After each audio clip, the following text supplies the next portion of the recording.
देवं कंसचाणूरमर्दनं देवकी परमानन्दं कृष्णं वन्दे जगद्गुरुं। यत्र योगेश्वर कृष्णो यत्र पार्थो धनुर्धरः तत्र श्रीर्विजयमुखिर्ध्रुवा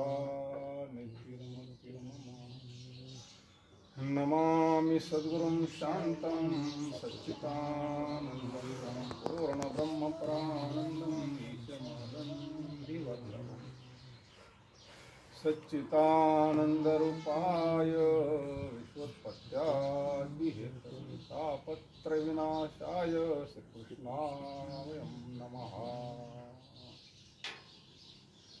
ब्रह्म चैतन्य महाराज की जय, भगवान की जय, गुरुनाथ महाराज जय। श्रीमद भागवताचे स्वरूप, प्रमाण, श्रोता, वक्त्याची लक्षणे, श्रवण विधी आणि महात्म्य. शौनादिक ऋषी म्हणाले, सूत महोदय, आपणास उदंड आयुष्य मिळो आणि आपणास आम्हाला असाच उपदेश दीर्घकाळ पर्यंत करीत राहावा. आम्ही आपल्या तोंडून श्रीमद भागवताची अपूर्व महात्म्य ऐकले. सूत महोदय, आता आपण आम्हाला श्रीमद भागवताचे स्वरूप, त्याचे प्रमाण, ते श्रवण करण्याची पद्धत, तसेच वक्ता आणि श्रोता याची लक्षणे सांगावी. श्रीमद भागवत आणि श्री भगवंताचे स्वरूप सदा सर्वदा एकच आहे आणि ते म्हणजे सच्चिदानंद रूप हेच. किती सोपं करून सांगितलं. हा दुसरा भाग नाही का?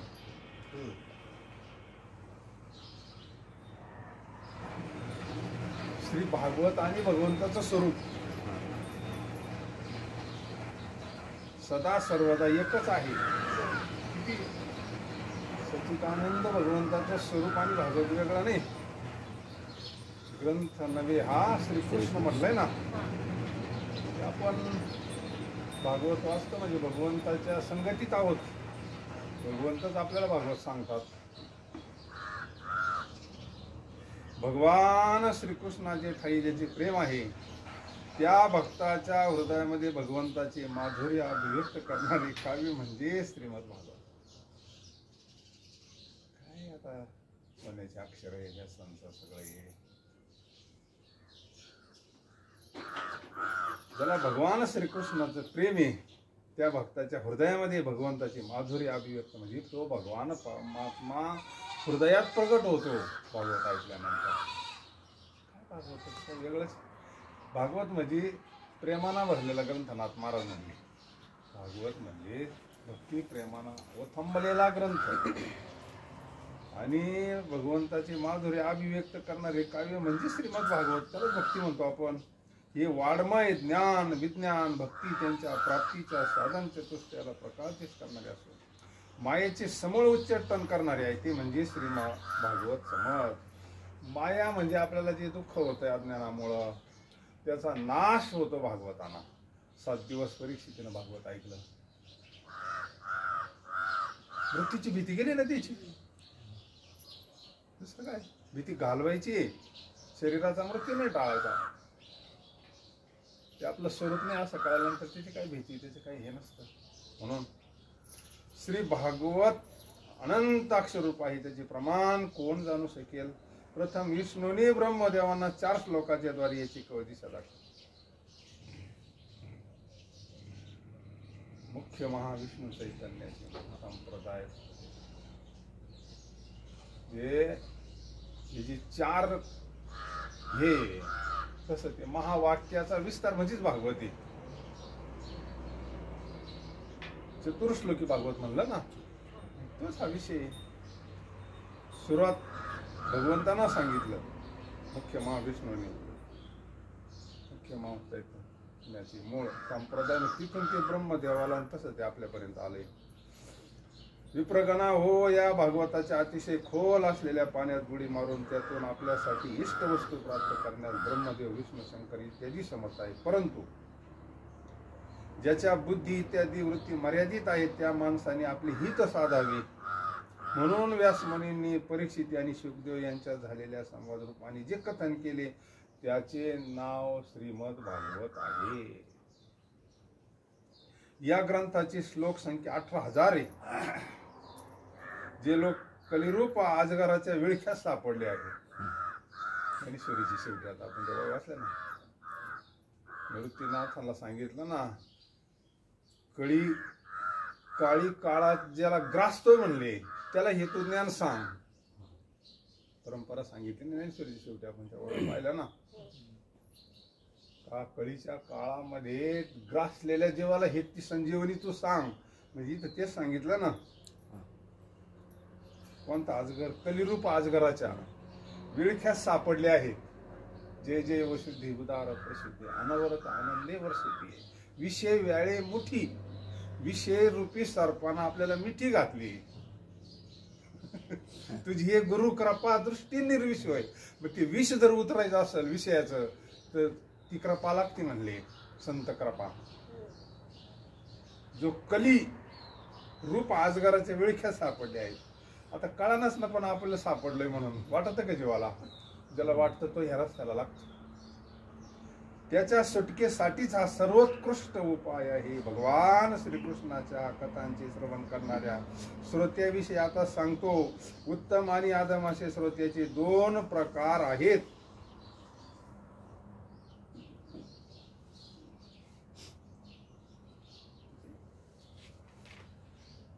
चातक, हंस, शुक, मीन इत्यादी. उत्तम श्रोत्याचे पुष्कळ भेद आहेत. वृक, भृंड, वृष इत्यादी. अधम श्रोत्याचे सुद्धा अनेक भेद सांगितले. चातक ढगातून पडणाऱ्या पाण्याची जशी अपेक्षा करतो त्याप्रमाणे जो श्रोता सर्व काही सोडून देऊन फक्त श्रीकृष्णा संबंधीच्या शास्त्राचे श्रवण करण्याचे व्रत घेतो त्याला चातक म्हटले आहे. एकदा श्रवणाची जर गोडी लागली ना, म्हणजे कोणी बोललेलं सहन होत नाही ना, मग असं वाटतं याला कोण राग येतो बा. मग काय कळायचंय ते आता, नाही का? आता ते अमृताचं प्राशन करतोय आपण. एखादं वासरू गाईला सोडलंय गावरान, त्याला वडल्यावर त्याला सण होईल का होते? तसंच आहे कथा श्रवण. समाधी असती, महाराज ती समाधी श्रवण फार मोठी भक्ती. त्याच्यात व्यक्ती आला का माणसाला असं वाटतं ते वासराला जशी वेदना होतात ना, आईपासून वाजवलं वडलं तसं तुटतं ते. कथा म्हणजे काय? एक रूपात आहे भगवंताशी, एक स्वरूप झालेलं असतं ते. देव आणि भक्त त्रिवेणी संगम असतो तो. म्हणून हंस ज्याप्रमाणे पाणी मिसळलेल्या दुधातून शुद्ध दूध तेवढे घेतो त्याप्रमाणे श्रोता अनेक गोष्टी ऐकतो त्यातील सार घेतो, त्याला हंस म्हणतात. ज्याप्रमाणे चांगल्या रीतीने शिकवला गेलेला पोपट आपल्या मधुर वाणीने शिक्षकाला तशी येणाऱ्या इतरांना सुद्धा प्रसन्न करतो, त्याप्रमाणे जो श्रोता ऐकलेली कथा मधुर वाणीने आणि गोड थोडक्या शब्दात दुसऱ्यांना ऐकतो. सांगणाराला मर्यादा, ऐकणाराला मर्यादा. कसं आहे वाणी? तर वाणी शुद्ध होण्याचं साधन आहे भगवंताचं. कथा कीर्तन सत्याचा अंगीकार करणं आपोआप शुद्ध होती. तिच्याकडून दोष घडलेली म्हणून अशुद्ध झालेली. खोटं बोलणं, त्रास देणं, भजन न करणं त्याच्यामुळे अशुद्ध झालेली. जर धुवून ती शुद्ध होती. मग वाणी पुण्यवंत म्हणलं ना, यांची बिसाट शब्द सुखी बोलू इति वेद तरी सच्चिदानंद का न व्हावे. आत्माराम बाबा शिव्या देते तरी गोड लागतात का? तेव्हा प्रसाद येतो स्वामींच्या बकरीमध्ये शिवायची. मग आणि ती बकर ग्रंथ तयार झाला. काय म्हणले? इतरांना जर सांगायचं तर मग ते कसं आहे, त्याप्रमाणे श्रोता असं एकदम थोडक्यात सांगावं, गोड पद्धतीनं सांगावं. त्याप्रमाणे श्रोता ऐकलेली कथा मधुर वाणीने आणि थोडक्या शब्दात दुसऱ्यांना ऐकवतो. त्या योगी व्यास इतर श्रोत्यांना आनंद देतो, त्याला शुक म्हणतात. जरी क्षीर समुद्रातील मासोळी मौन धारण करून पापण्या न मिटता पाहता राहून दूध पान करते, त्याप्रमाणे जो श्रोता कथा ऐकताना डोळ्याच्या पापण्याही न मिटता आणि तोंडातून एक शब्दही न बाहेर काढता अखंड कथा रस आस्वाद घेतो. रस येतो, भक्तीचा रस येतो, नामामृत येते. काय भक्तीचा रस? डोंगरेजी महाराजांचा भागवत आहे. त्याच्यावर. एकदा डोळे झाकले ना महाराजांनी, संगीत नाही, वाजवणार नाही, गाणार नाही, एकदा श्रीकृष्ण गोविंद भजन घेतलं, एकदा डोळे झाकले, मोठी कथा चालू होती. काहीतरी विक्षेप आला ना, मागून डोळे उघडले, कोणीतरी मंत्री आला होता, बाकी पुढे या पुढे या पुढं वाचलं, त्याच्यामुळे विक्षेप आला ना. त्यांचं काय इंग्रजी महाराजांना काय लय विरक्त महात्मा, काय झालं, भगवंत तर नाही नाला म्हणले. शांत, सगळी शांत शांत. काय मागण्याची दृष्टी सारखी असते, राजा समानाची घडी.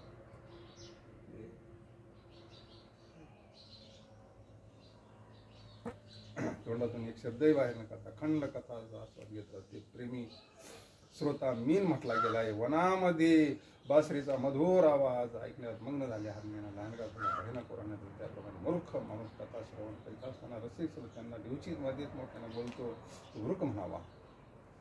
हिमालयाच्या शिखरावर असलेला भरुंड नावाचा पक्षी कोणाची तरी उपदेशपर वाक्य ऐकून तसे बोलतो, परंतु स्वतः त्यापासून बोध घेत नाही. त्याप्रमाणे उपदेशपर गोष्ट ऐकून दुसऱ्यांना शिकवतो, परंतु स्वतः तसे आचरण करत नाही, अशा श्रोत्याला भरुंड म्हणतात. म्हणजे आपण हळूहळू इकडे जावं, हंसरूपी श्रोत्याकडे जाण्याकरता हे काही दोष नाही पाहिला त्याच्यामध्ये. हळूहळू प्रगती व्हावी आपली.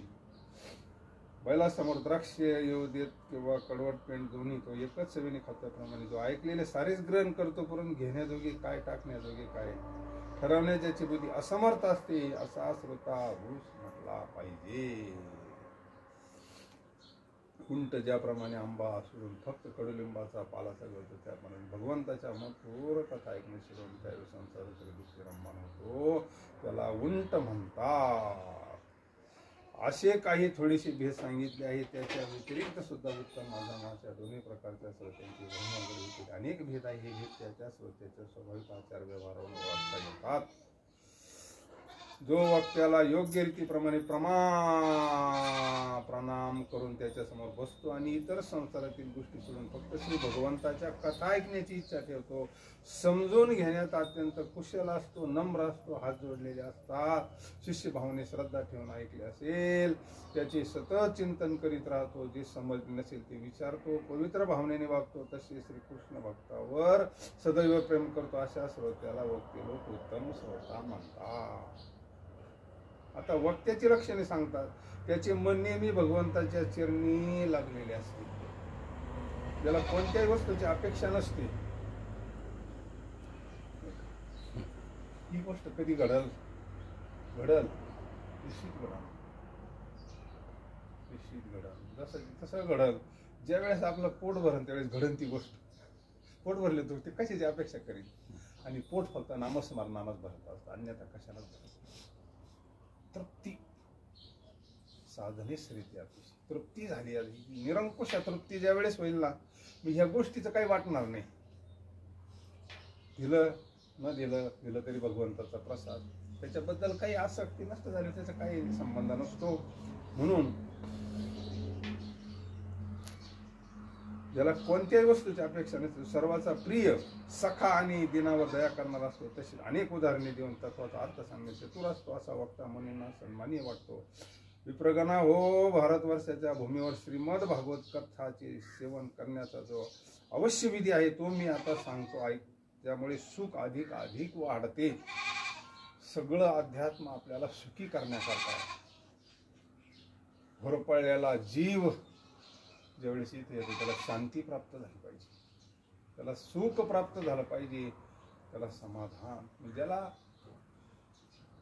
आपला जो होरपळला त्यालाच या सुखाचं आहे. ज्याला ताण लागली त्याला पाण्याचं महत्व आहे ना, जो भुकेलेला आहे त्याला अन्नाचं महत्व आहे ना, जो विविध तापे पोळला त्याला प्रपंचामध्ये वैराग्य प्राप्त झालं. काय दुःख आहे, काय होरपळतो आपण, इथं आल्यानंतर त्याला शांती प्राप्त झाली पाहिजे.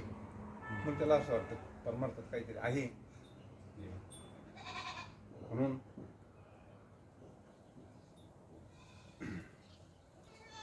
अनेक उदाहरणे देऊन विप्रगणा हो, ज्यामुळे सुख प्राप्त होते. सात्विक, राजस, तामस आणि निर्गुण हे श्रीमद भागवत श्रवणाचे 4 प्रकार आहेत. एखाद्या यज्ञासारखा निरनिराळ्या प्रकारच्या पूजा सामग्रीने मोठा उत्सव केला जातो. अतिशय परिश्रमपूर्वक धड घाई गडगडीत 7 दिवसात आनंदाने पारायण केले जाते. ते राजस म्हटले जाते. वायाला नाही जात, पण मग पाहिजे तितका रस भेटत नाही. येत नाही, वायाला कसं जाईल. पण थोडं मग धावपळ होती पारायण 7 दिवसात. उरकायचंय मग थोडंसं काय होतं, धावपळ होती. ते टाकलंय, गुणात टाकलं ते. कथेच्या रसाचा आस्वाद घेत आणि परिश्रम न घेता 1 किंवा 2 महिन्यापर्यंत जेव्हा श्रवण केले जाते ते पूर्ण आनंद वाढवणारे सात्विक श्रवण. आता तुम्ही त्याच्यात बसले, तुम्हाला बरेच दिवस गेलं नाही, म्हणजे तुम्ही एकदम निवांत ऐकलंय, म्हणजे तुमचा जो यज्ञ झाला हा सात्विक झाला. जवळजवळ 6-1 महिने झाले असतील, जास्त झाले. तुम्ही निवांत एकदम अजिबात गडबड नाही, गोंधळ नाही, थोडं आषाढी पहिली एकादशीला चालू केलं 17/4/24 निवांत मध्ये झाला. ते तुमचा हा सात्विक यज्ञ झाला. म्हणजे बसली त्याच्यात तुम्ही प्रमाणात, ते काही स्तुती नाही, शास्त्रामध्ये बसली तुम्ही. जे श्रीमद भागवताची कथा कथन चालू असते तसेच कथेच्या आणि परिश्रम न घेता 1 किंवा 2 महिन्यापर्यंत जेव्हा श्रवण केले जाते ते पूर्ण आनंद वाढवणारे सात्विक श्रवण केले जाते. श्रद्धेने आरंभ करून श्रवण थांबते, आठवण झाल्यावर पुन्हा सुरू होते. अशा प्रकारे आळसामुळे जे वर्षभर सेवन केले जाते तामस होय. आता आमचं कसंच मग आमचं सगळं आळसामध्ये लहरीत आलं तर वाचायचं नाही, तर मग 2-4 दिवस ग्रंथ घेऊन आमची गाथा होत नाही.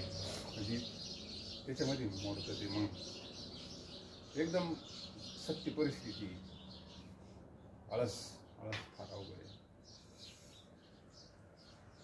पण ते सुद्धा सुख देणारीच आहे म्हणजे, कारण होतंय ना, इथं म्हणलंय ना तामस सेवन, पण हे सुद्धा सुख देणारीच असते. जेव्हा वर्ष, महिने आणि दिवस नियमाचा आग्रह सोडून नेहमीच प्रेम आणि भक्तियुक्त अंतःकरणाने श्रवण केले ते सेवन निर्गुण मानले गेले आहे. परीक्षित आणि शुकदेव यांच्यातील संवाद रूपाने सुद्धा जे भागवताचे सेवन झाले होते ते निर्गुणच होय. ती जी 7 दिवसाची मर्यादा आहे ती राजाच्या उरलेल्या आयुष्याच्या दिवसाच्या संख्येमुळे आहे, सप्ताह कथेचा नियम म्हणून नव्हे. आता दिवसच 7 आहे म्हणून वाढवलं कसं काही, ती शाप आहे ना, कमी करता येत नाही म्हणून ती मर्यादा आहे. तशी सप्ताहाला मर्यादा नाही. तुम्ही जास्त दिवस सप्ताह करू शकता, काही काही ठिकाणी जास्त दिवस सप्ताह असतात. भारतवर्षाव्यतिरिक्त इतर ठिकाणी सुद्धा त्रिगुण किंवा निर्गुण कोणत्याही प्रकारे का होईना श्रीमद भागवताचे सेवन करावे. फक्त श्रीकृष्णांच्या लीलांचे श्रवण, कीर्तन व रसस्वादनासाठी जे लोक हरपापलेले असतात आणि मोक्षाची सुद्धा अपेक्षा ठेवीत नाही, त्यांचे श्रीमद भागवत हे धन आहे. दिव्य लीला आहे. त्या बरेच काळाच्या कीर्तनामध्ये आपण त्या लीलांचं चरित्र ते उच्चारण केले, देवी गोपळी, त्याच्यामध्ये सारा अध्यात्मच आहे. ते रूपक केलंय सूर्यासना. त्याला काय सूर्यासा पुराण प्रसिद्ध चोर केशव नाम्याचा पंढरपुरी व्हा विटेवर भक्त. हे चित्त सूर्येली नंदाच्या नंदे येणे गरुड. पण त्याच्यातला अध्यात्म देतो टाकून आपण गवळणी देवाने काय चोरलंय आपण या दृष्टिकोनातून गवळणी कुंपात तशा गवळणींनी. आता त्या लई उच्च स्थिती गवळणींची काय स्थिती, याची कुळ माझी गेली हर श्रीरंगा वाचून या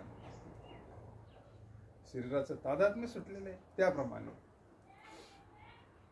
ती धनी म्हणली भागवत हे धन आहे. त्याप्रमाणे जे संसारातील दुःखांना घेऊन मुक्ती मिळू इच्छितात त्यांच्यासाठी सुद्धा हे भवरोगावरील औषधी भवरोगावर. म्हणून या कलियुगात प्रयत्नपूर्वक याचे सेवन केले पाहिजे.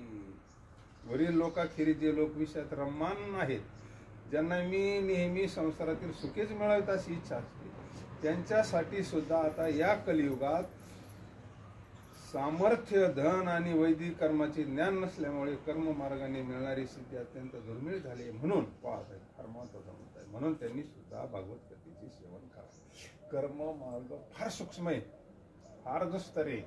हे यज्ञ पूजा विधी ब्राह्मणाचा, त्यांना ह्या कलियुगामध्ये वैदिक कर्माचे ज्ञान आता गोंदवलेकर महाराज काय कमी आहे त्यांच्या ठिकाणी.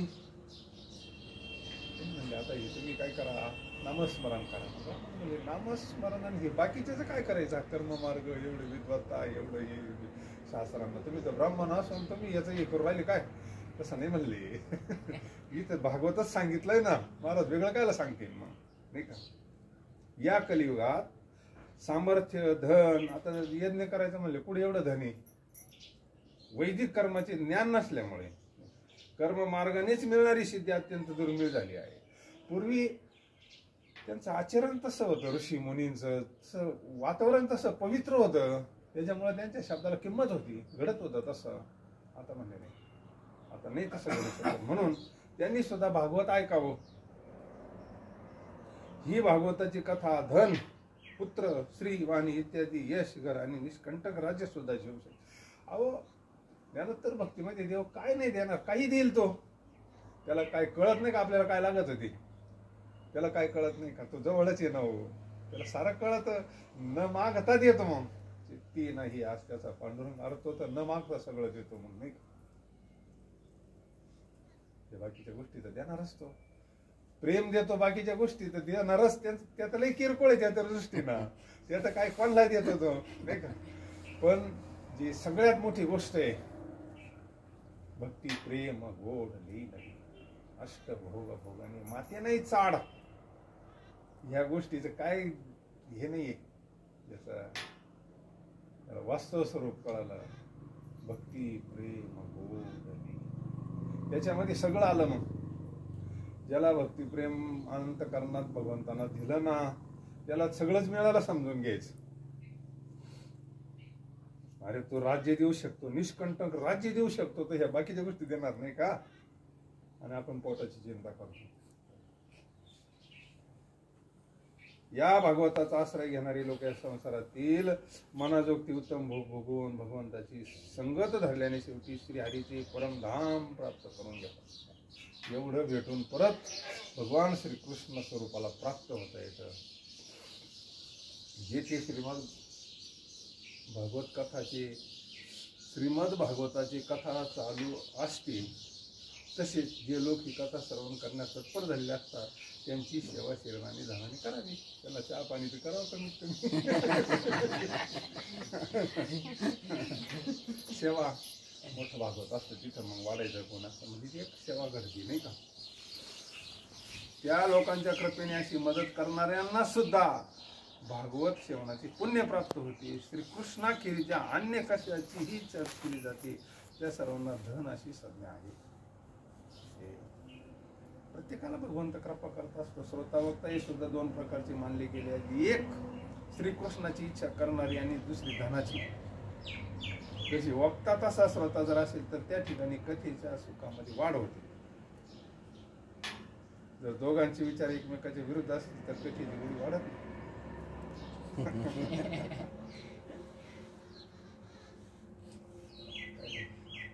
प्रवचनासन, कीर्तनासन, कथासन, सत्संगामध्ये जर महाराज म्हणले लोक थोडे का असावं पण शुद्ध अंतकरणाची एका विचाराचे असले तर लय आनंद असतो म्हणले. त्याच्यामध्ये कार्यक्रम काय लहान आणि मोठा त्याच्यावर काय नसतं.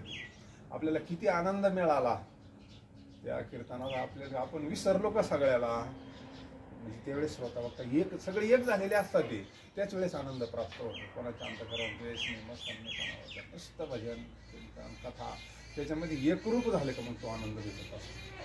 म्हणून विचार पण दोघे श्रीकृष्ण प्राप्तीची इच्छा करणारे असेल त्यांना उशिरा का होईना सिद्धी अवश्य प्राप्त होते. धनार्थीचे अनुष्ठान व्यवस्थितपणे पार पडले तर त्याला सिद्धी प्राप्त होते. परंतु श्रीकृष्णाची त्याचे या कथेना प्रतिबंध नष्ट होतात. मग त्याला धन म्हणा जे पाहिजे ते प्राप्त होत असतं. परंतु श्रीकृष्णाची इच्छा करणाऱ्याला विधीमध्ये काही कमतरता राहिली तरी सुद्धा तर त्याच्या हृदयात प्रेम असेल तर ते प्रेमच त्याच्यासाठी सर्वोत्तम विधी. यज्ञ केल्यानंतर विष्णू सहस्रनाम का जपलं जातं. जर काही दोष राहिले असतील, चूक झाली असतील तर त्या भगवंताचे तो यज्ञ परिपूर्ण हे होतो. सकाम पुरुषांनी कथा समाप्त होईपर्यंत स्वतः सर्व विधीचे पालन केले पाहिजे. दररोज प्रातःकाळी स्नान व नित्यकर्म पूर्ण करावी. नंतर भगवंताचे चरणामृत घेऊन पूजेचे साहित्य ग्रंथ आणि गुरु व्यास यांचे पूजन करावे. प्रसन्न मनाने श्रीमद भागवताची कथा सांगावी व ऐकावी. त्याला प्रत्येक गोष्टीला पावित्र्य हे गरजेचंच आहे. दूध किंवा हविष्यान्नाचे भोजन मौन पाळून करावे. दररोज ब्रह्मचार्याचे पालन करून निर्णय घेतात. क्रोध आणि लोभ याचा त्याग करावा. इतकं आपण नियमात जीवन राहील आपलं, जितकं आपल्याला जास्त त्याची प्रचिती ती आणि एक विरक्त जीवन असतं. दररोज कथा संपल्यानंतर कीर्तन करावे. कथा समाप्त होईल त्या दिवशी रात्री जागरण करावे. ब्राह्मणांना भोजन घालून त्यांना दक्षिणा देऊन संतुष्ट करावे. कथेचे वाचन करणाऱ्या गुरुला वस्त्र, अलंकार इत्यादी देऊन गायीचेही दान करावे. आपल्या परीना एवढं आपल्याला करता येईल तेवढं करावं. अशा प्रकारे विधान पूर्ण केल्याने माणसाला श्री, घर, पुत्र, राज्य, धन इत्यादी जे जे पाहिजे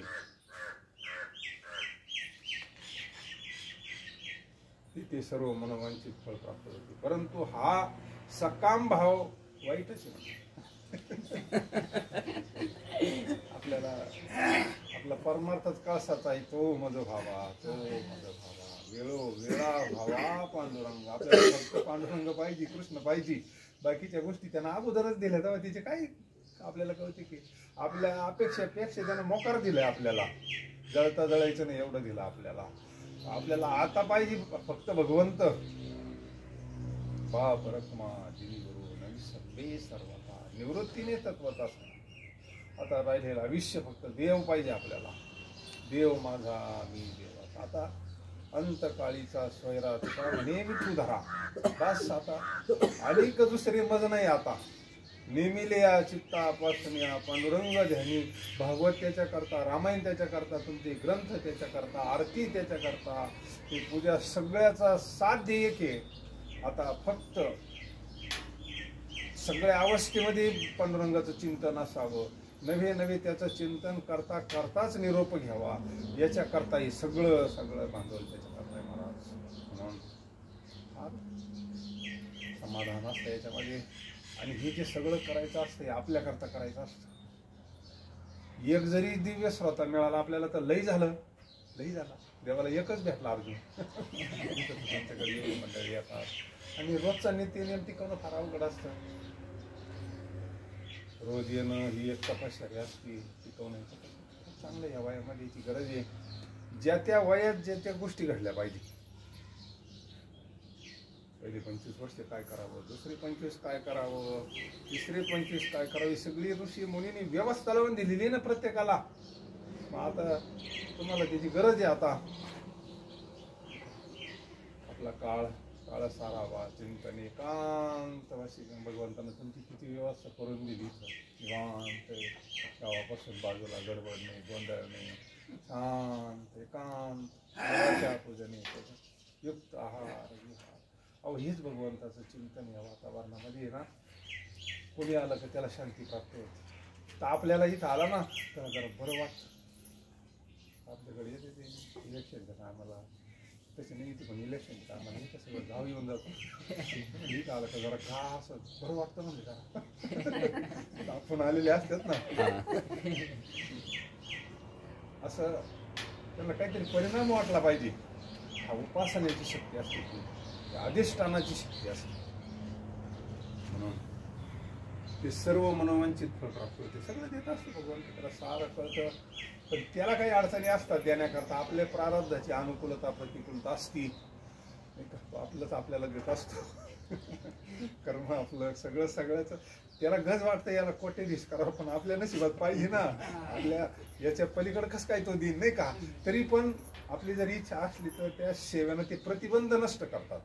ते प्रतिबंध दूर होतात आणि आपल्या इच्छा करतात. तो तडजोड करून काहीतरी आपली इच्छा पूर्ण करतोच. पण भगवंताच्या सेवेनं ते इच्छाच आपल्या नष्ट होऊन जातात. प्रपंच काही मागण्याच्या नाही का. रामकृष्ण परमहंस विवेकानंदांना म्हणले होते, कारण घरची गरिबी होती, त्यांच्यावर जबाबदारी आली, म्हणजे जाय आईकडे जाय आणि तुला जे लागेल ते माग म्हणले, आज तुला जे पाहिजे ते देईल म्हणले आई. आज गेले. आता विवेकानंद आईच्या पुढे हात जोडून उभे राहिल्यानंतर आता घरची परिस्थिती, आई होती, भाऊ होते, सगळे प्रपंच, नोकरी नाही, काय नाही, आता शेवटी सगळं जरी असलं पण याला काहीतरी लागतच ना हो. आणि मग आईच्या समोर उभे राहिल्यानंतर ते विसरून गेले, सगळ्यालाच विसरून गेले. काही त्यांना आले रामकृष्ण काय काय मागितलं, म्हणजे मला काही मागण्याची इच्छाच नाही राहिली. आईकडे पाहिल्यानंतर सगळंच विसरून गेलो म्हणले मी. असं झालं पाहिजे. काही काय ठेवणार, ती इच्छाच ठेवणार नाही ना, फक्त इच्छा एवढी एकच. ही इच्छा काय, फार चांगली इच्छा आहे, फक्त आपल्याला भगवंताची प्राप्ती, भगवंताचं स्वरूप आपल्याला प्राप्त व्हावं म्हणून फार समाधानी, फार राहिलेलं जीवन तुम्ही तुमची स्तुती नाही पण चिंतने सर येतो. कसं आहे, बोलणं फार सोपं असतं, प्रत्यक्ष आचरणात आणणं अवघड असतं. बोलायला काय नाही लागत, प्रत्यक्ष कृती ही महत्वाची असते. कृती ज्यावेळेस केली जातीच ना, बाकीचे आपोआप त्याचं अनुकरण करतात. महाराज हे तुमचं व्हायला नाही जाणार इथं, पैसे इथं वडील जे जे करती तया नाम येरती अनुष्ठिती. सगळी मंडळी पाहू राहिली इथं काय चाललंय. हे पुढच्या पिढीला एक फार मोठा आदर्श आहे तुमच्यापासून. हा एक पुढच्या पिढीला फार आमच्यासारखा मोठा आदर्श आहे. म्हणून सुंदर असा यज्ञ झालाय तुमचा हा, याच्यातला यवसक सुद्धा व्हायला जाणार नाही. फार मोठा बॅलन्स तुमच्या पदरात पडलेला आहे. ते सर्व मनोवांछित फळ प्राप्त होते, परंतु हा सकाम भाव वाईट श्रीमद भगवंताच्या कथेला जो शोभत नाही, ही कथा वाचून ऐकून श्री भगवंताच्या ठिकाणी प्रेम निर्माण झाले पाहिजे, प्रपंचावर नाही. आणि मग ते सगळं प्रपंचावरच प्रेम नष्ट होतं. पहिलं आपलं प्रेम सगळं त्या याच्यावर होतं. ते माशाचं जाळं जसं सगळं ओढून घेतलं जातं ना, मग तिकडं सगळं प्रेम नष्ट होतं आणि इकडे येतं ते प्रेम. प्रेम काही दोन ठिकाणी संघर्ष नाही करता येत. तेच प्रेम इकडे येतं, मग असं तिकडं कमी होतं आणि इकडं वाढतं. हे कथ्याचं हे. आणि एकदा प्रेम निर्माण झालं तर आपलं जीवन धन्यवाद असतं. मग आम्हाला थोडा काही का होईना पांडुरंगाच्या कृपेनं थोडा सेवेचा प्रसाद सेवाची दिवशी तर मिळाला तुमच्या योगानं. आणि शेवटच्या श्लोकामध्ये कलियुगामध्ये साक्षात श्रीकृष्णाची प्राप्ती करून देणारे आणि नित्य प्रेमानंद रूप. आता शेवटी सगळं त्या प्रेमापाशीच आणून ठेवलंय बाप भागवत. वेगळं काय भेटवायचंय बरं. प्रेम ज्यावेळेस अंतःकरणात प्रेम निर्कंठी प्रेमदाती हृदयी प्रगती, म्हणजे कृष्ण अंतःकरणामध्ये प्रगट झाला प्रेमरूपाना, भावाच्या रूपाना. तो भगवान परमात्मा त्याचा अनुभव आला आपल्याला, त्याला साक्षात्कार म्हणतात, त्याला दर्शन म्हणतात.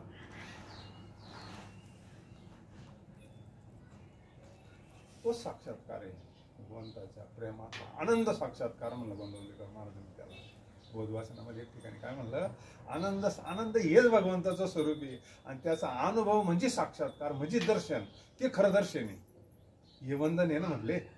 तसं या यज्ञाचं फल आहे भगवंताबद्दल प्रेम निर्माण होणं, कलियुगामध्ये साक्षात श्रीकृष्णाची प्राप्ती करून देणारे आणि नित्य प्रेमानंद रूप फळ देणारे. नित्य सुख घडो घडी वाढो लागेल.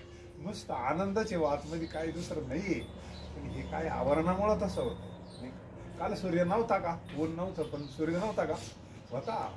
आबळामुळं सारं 2 दिवस सारं हेच होतं ना. मग आज फक्त आवरण दूर झाले, आबळ गेलं, सूर्य आहेच. तसा भगवंत आहेच, आनंद प्रेम आतमध्ये आहेच. फक्त ते साधनाना बाजूला करायचं, म्हणजे या भागवताच्या श्रवणानं ते बाजूला होऊन ते सगळे दोष, सगळे विकार नष्ट होतात आणि ते समाधान आणि ती शांती प्राप्त होतात. म्हणून नित्य प्रेमानंद रूप फळ देणारेच आहे. अशा पद्धतीनं तुमचं भागवत हे अध्याय 4 समाप्त. इति श्री स्कंदानंदी महापुराण एकादशी सहस्रया संहिताया तिथी वैष्णव खंडी श्रीमद भागवत महात्म्ये भागवत श्रोत वक्त श्रोत लक्षण श्रवण विधी निरूपण नामध्याय समापन्तं श्रीमद् भागवत महात्म्ये श्रीकृष्णार्पणमस्तु हरि ओम तत्सत् पुंडलिका